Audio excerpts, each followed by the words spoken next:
Can you trust yourself to allow your own changes to take place?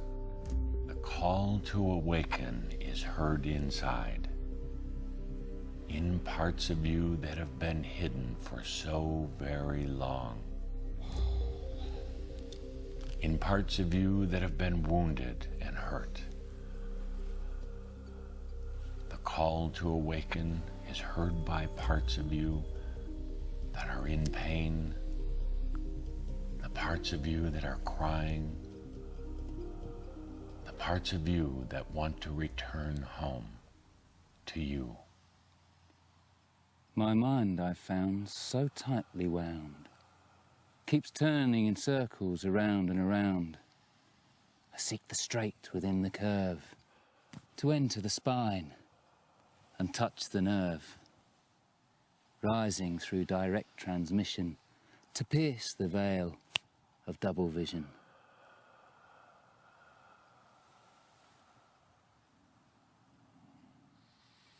The old systems on Earth are beginning to dissolve.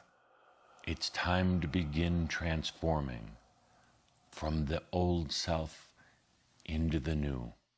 And now the change of awakening gently begins to remove those structures. It begins to soften the old hard ideas and belief systems.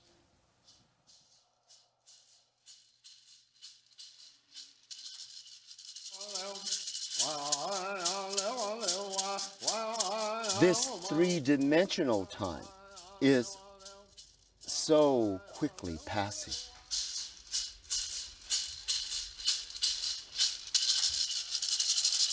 We cannot exist in this new time if we allow for the present to maintain its status quo.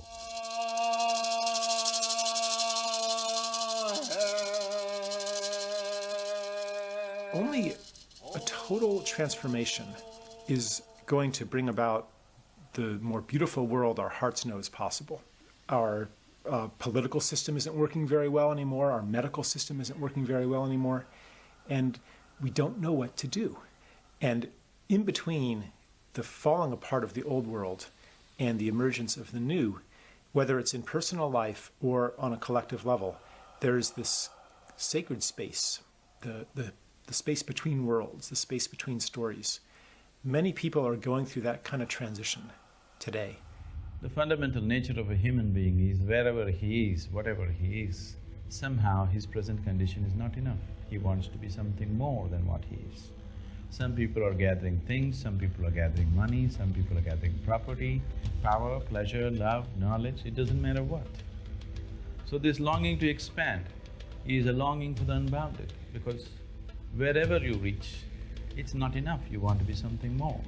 Till one knows the boundlessness of his existence, this longing will not stop. The youth of today know there's something drastically wrong going on. They're not stupid. How do you think they're going to react to some system that they know is dumb? We're spiritual beings. Inside us, we have an energy that's invincible. In our mind, we have morals and principles, incredibly strong emotions. To some, they seem invisible. Some of us stand so strong with wide smiles, but inside, we are miserable.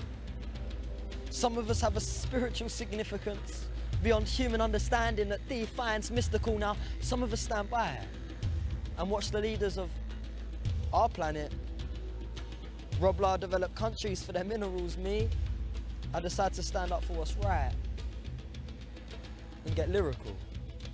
The planet's sick, the system's sick, the financial system's sick, the healthcare system's sick. Media, sick.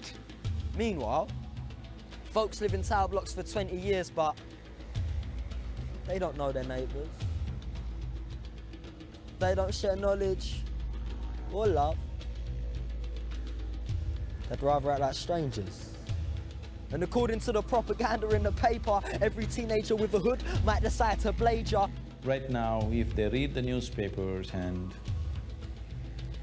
the way the media is reporting the world, I think the youth will become despondent and frustrated that there is no way to live well on this planet. We should not create that hopelessness in the new generation of people. It's very important. The beauty of the world, the beauty of the humanity, the goodness of the humanity, the gentleness of the humanity, the love of the humanity, the compassion of the humanity should also find expression in the media so that there is hope for the youth and that becomes the ideal, not the violence and the negative aspects of life. Children, the young people, they're very fresh, they're very much closer to the memory of what life is really about. And they vibrate from that frequency.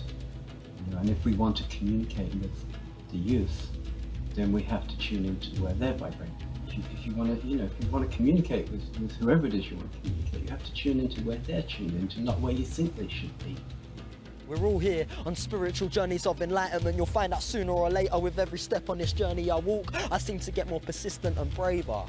More passionate and determined, now I'm striving for greater. And I can't even describe the energy inside me that drives my being, that's nobody. All I know is I'm gonna make a huge difference in this world. And nothing's gonna stop me. So when we have younger generations saying we're being betrayed, this has to be addressed.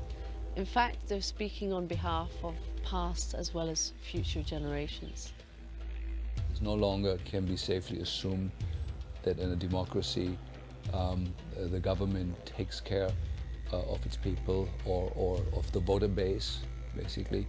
But it's become very clear that government has its own agenda. It's a power structure. It's a failing power structure that is no longer supporting its own base. Time to change. Time to change. I call it the rules of the game of life. It's how we choose our terms of governance, terms of agreement as to how we engage with the world.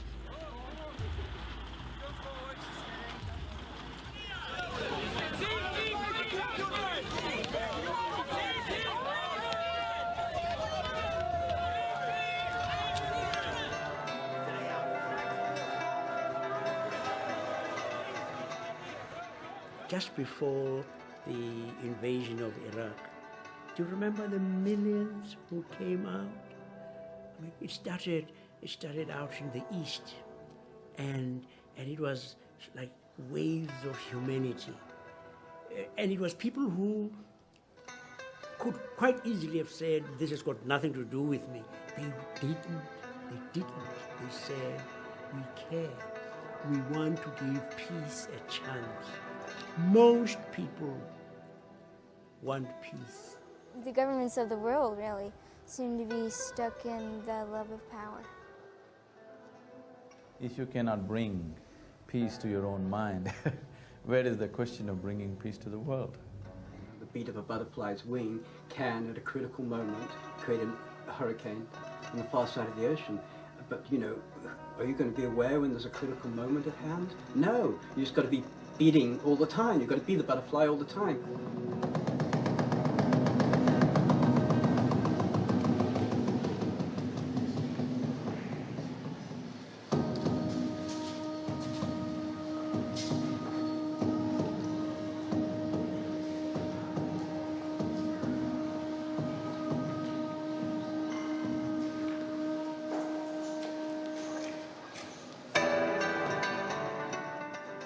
Change begins to wash away the layers and the layers of difficulties and challenges and pain. It begins untying the knots, breaking the coils, releasing you from your own prison. And it all comes from within. Welcome the changes into your life. There is a vibrational change going on, which is teasing people's range of frequencies open. It's almost like a dial of a radio. You know, you can hear about this much at certain frequencies, and as you tune the radio a little bit higher up on the dial, you hear other radio stations, and it works the same way with dimensions. The more you create a vibrationary field and bump up the frequency of vibration, the more levels of reality you perceive. And all these levels of reality are totally real on their level of reality, it's just that we can't see them. It's a critical mass of awakened people that will help the whole of the planet grow in awakening themselves and create this shift of consciousness on the whole planet. This next 10-year period is a crucial period in which we have to, as embodied beings, step to the next level of collective consciousness. So the future is being created every instant by the choices of the collective consciousness. As the mass consciousness chooses a certain scenario, we kind of walk down that timeline. We have an explanatory framework for interpreting the world. You know, we have a story we tell ourselves about what's real, who am I, how to live life, what's important, you know, how to do things. And all of a sudden that story doesn't work anymore. Why do we think that in this time of crisis that the solution is going to be more urgency, more efficiency? Maybe sometimes we have to do less. I think it's important to be comfortable in that empty space and allow it to ripen. If you don't know what to do, maybe you shouldn't do anything. And just wait for the clarity and wait for the impulse to act. As you begin to trust yourself, it literally changes every part of you, every electromagnetic portion, every spiritual vibration, so that you begin attracting new things to you.